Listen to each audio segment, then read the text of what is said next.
mwezi kitegeeza nti abayimbi bajja kuzaala abawala abakazi beewolereza iraga nti ffe tusobola kuzaala baba Sheebah ekibale kimulemesezza okuzaala kubanga ali kubuvulu wano kuba wano ne wano ne wakuba music we n'atula nasika nazalira omusajja abaana bana sente abayingiza soka otuwaawo ku bayimbi. Ensonga lwaki twasalawo to coming out with this idea of coming together tusobole okuba nga twogeza eddoboozi limu lwa nsonga ntitubadde divided katubadde tusaba tubeereko united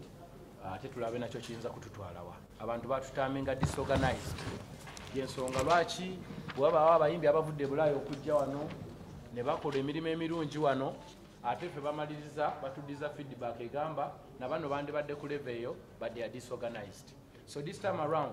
tugezaako okulaba nga ebyo bivaawo twogezeeko eddoboozi limu tulaba ate tuyinza tutya okwekulaakulanya tubeeko ate tutuuse eggwanga lyaffe naffe okutwaliza wamu. So tugezaako okufikisinga kintu ekibadde kijja kirya industry yaffe over the years.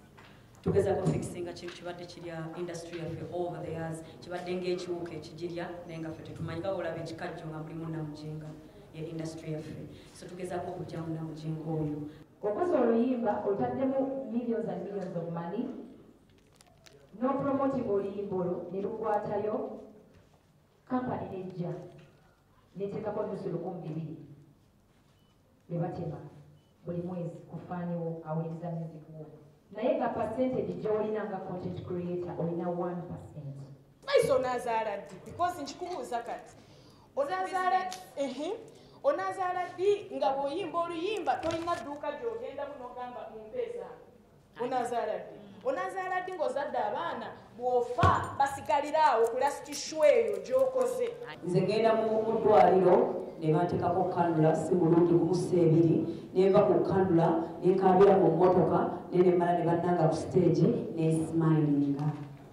bannange ffe tetulwaliko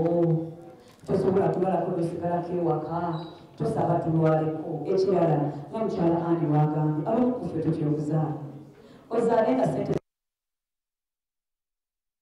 kyekyo naye nga tumaliriza submission yange eri bweti bye mutugamba birungi by the way ate era byetubaagaliza naye we mubanga mulimu agenda y'okugenda ewa Smaya Salimu Salaba w'essente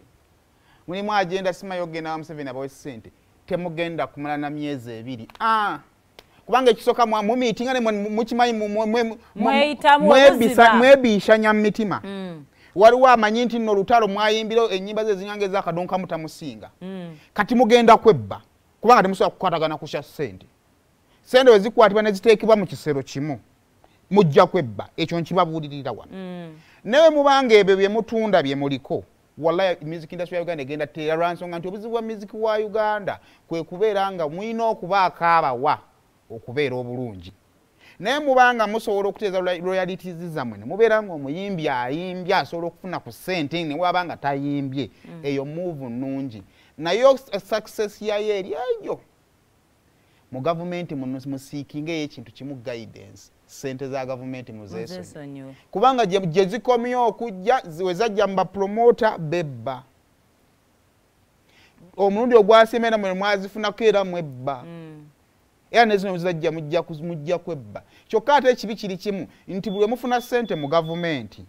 etandika okuba controllinga ne mutandika n'okukola bye mutandyagadde kuba baba badde ezammwe naye ekisinga obukulu nti kati at least we munaaba muli bakuzirya mugenda kuzirya nga amazima mugamanyi nti waliwo awali ssente zammwe ze mutannakolaki ze mutannafuna naye nze ndowooza it's a good move by the way era ze ndowooza tubawo omukisa naye ekyokugenda ew'omuntu abawa essente ze mutamanyi ye wajazijja musooke mukyesonyiwe muorganizinga ekintu kyammwe kubanga wulira nga bannyonnyola ssente zammwe waliwo we ziri naye tebasobola kuzijjayo okuleka nga